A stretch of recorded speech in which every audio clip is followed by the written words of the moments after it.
Hello all, welcome back to my YouTube channel. Hope the assignments that were given to you in the previous tutorial on random numbers, you were able to solve these problems. Just in case some of you got stuck in between, let us try to solve them together. Alright, the first question. Generate 20 random numbers that are either between 1 and 40 or between 70 and 100. If you have to generate random numbers between 1 and 40, we can do something like this: 1 is to 40. If we have to generate some random numbers between 70 and 100, we would be doing something like this: 70 to 100. But here the question is, we need to have this as one series and this as another series. And from these two series, we have to generate randomly 20 numbers. So for us to do that, now since there are two series, so anything greater than 1 is a vector. So if we have to have both of these series in a single sequence, the way we can do that is using the sample function. So what we'll be doing here is sample, and inside that the x, which is nothing but the series, is going to be x is equal to, and then since it's a vector, we are going to combine both these series. So how do we do that? Using the combine operator, 1 to 40, and the second one would be 70 to 100. And after that, what we would be doing? We would be selecting the size, which is nothing but how many numbers we want. So in our case, we need 20 of them, so we would be typing 20 here. And now if we assign this to a variable a, and let us remove these two lines here. All right, now once we execute this line, we have the value. Let us print a here. These are the 20 random numbers generated from these two series. All right, let's go to the second problem. Find the largest number in the above array and what is the index of that number. So to find the largest number of this array a, what do? We just have to type the max of a, and once we click on the run button, it gives us the value as 99. So do we have a 99 here? Yeah, so this is the largest number. Now if we need to find the index of that number, if we just look at it visually, we can see that since this is the 16th number as this indicates, so this is ideally going to be the 15th number. Let us check that using the which.max function. So if I type which.max, here it is, and then select a and click on the run button, it gives 15 as the answer. So that's how we find the index of the maximum number. Now to the third question. How many numbers are between 20 and 40?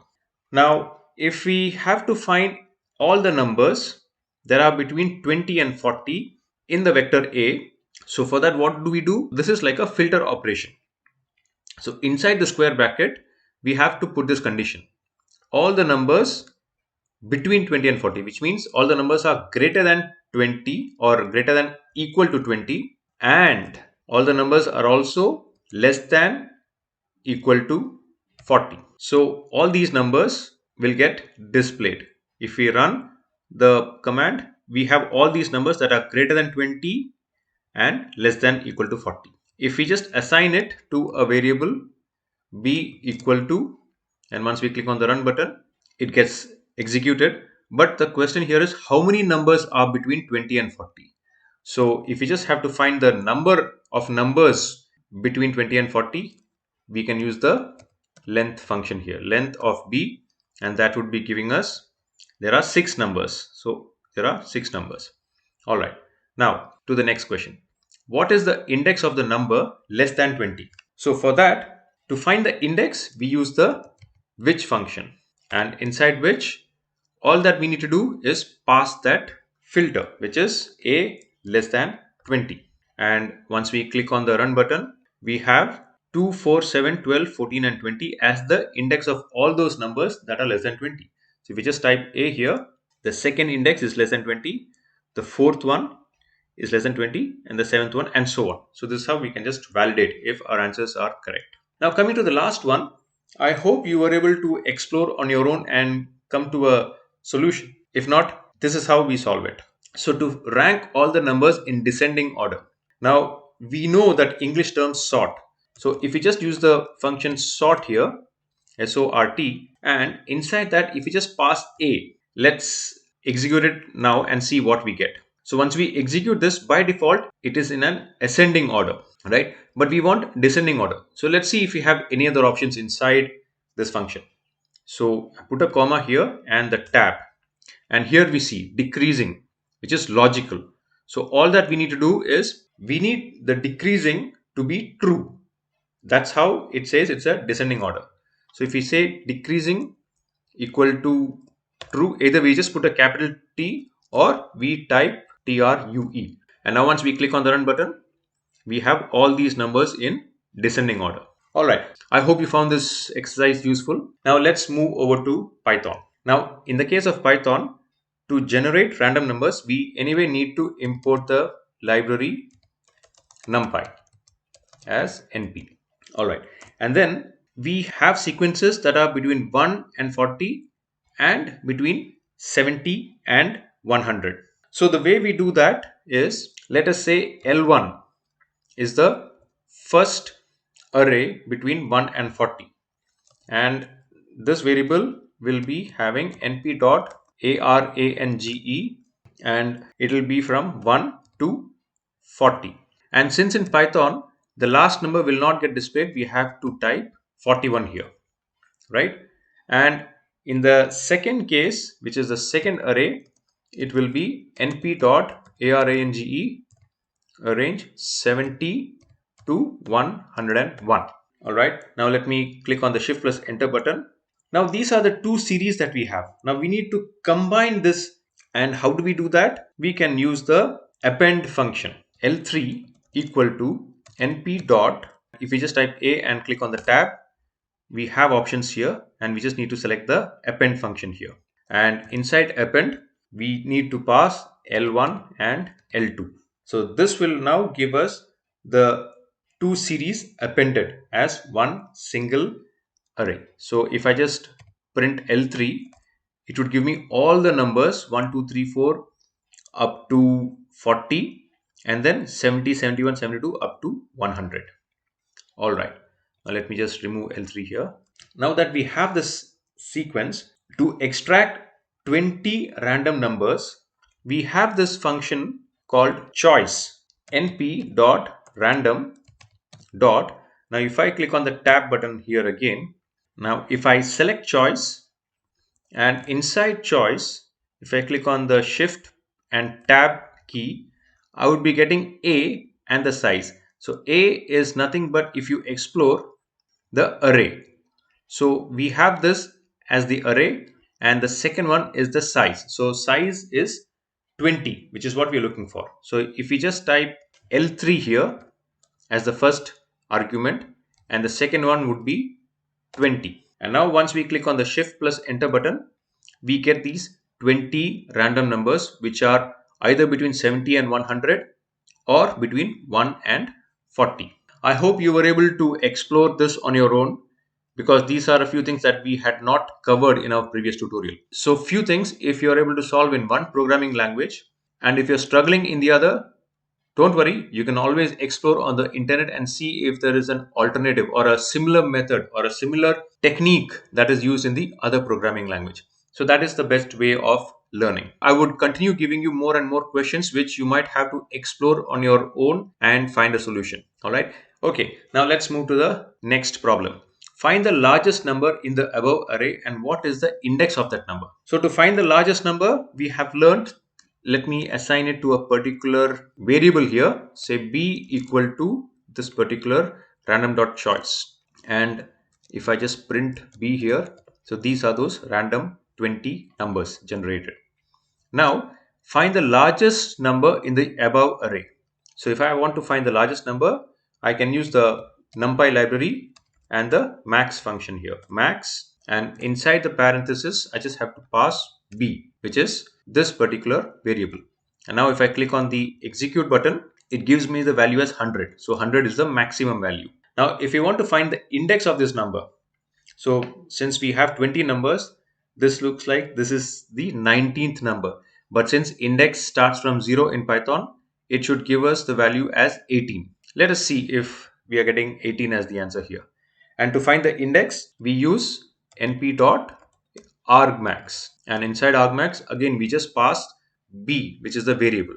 And if I click on the execute button in Jupyter Notebook, if we have two continuous lines in a cell, only the last line will get printed. So we need to use the print function here. So let me print the first code as well as the second code, and once I execute this, it will give me 118, which is exactly what we were looking for. All right, how many numbers are between 20 and 40? Like we have already learned, filter function is very similar in R and Python, except that in Python we have to use those parentheses. Now since we have b as the variable for which we are trying to see how many numbers are between 20 and 40, so b is the variable, and in the square bracket we have to put the filter as b greater than equal to 20 and b less than equal to 40, right? And we have to put them in the bracket. So once we do that, if we execute this, we should be getting these four numbers. And if we just pass the len function here, just to make things look simple, let me assign it to a variable called d, and then all that I have to find is how many elements are there in d, and the answer should be 4. So this is what will get printed here.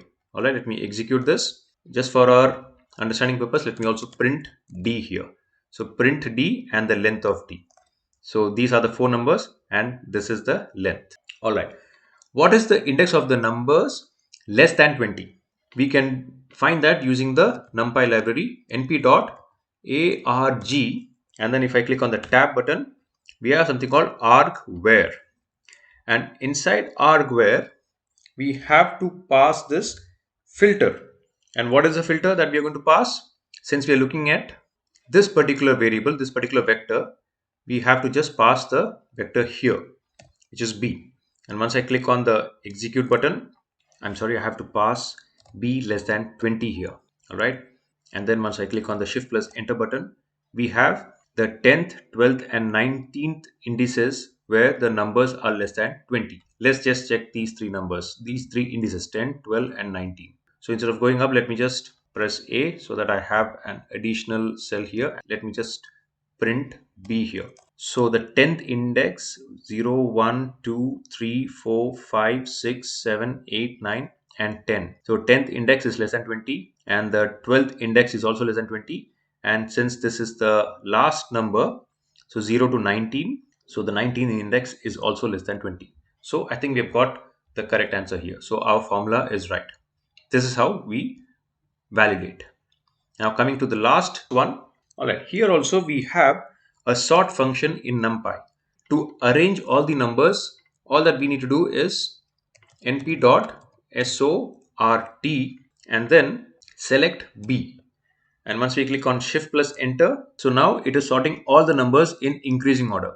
However, we want all these numbers to be displayed in decreasing order. Now to ensure that all these numbers are displayed in the decreasing order, we can just flip the order. And how do we do that? Okay, let me just assign it to a variable called incr equal to, and now all that we need to do is np.flip. If I select this flip here, and inside the parenthesis I just have to pass incr, which is the variable I created just above, which has the proper sorted order of the elements in increasing order. Once I click on the shift plus enter, now we have a decreasing order. So this is how we do in NumPy. So there are other ways of ranking all the numbers in descending order apart from just using the flip command here that we have used from the NumPy library. Please try to explore, and I would suggest if you get some different solutions or different ways of solving this, please do post them in the comment section. All right, I hope you found this tutorial useful. If you have any doubts, questions, suggestions, feedback, please do post them in the comment section. See you in the next tutorial. Thank you very much.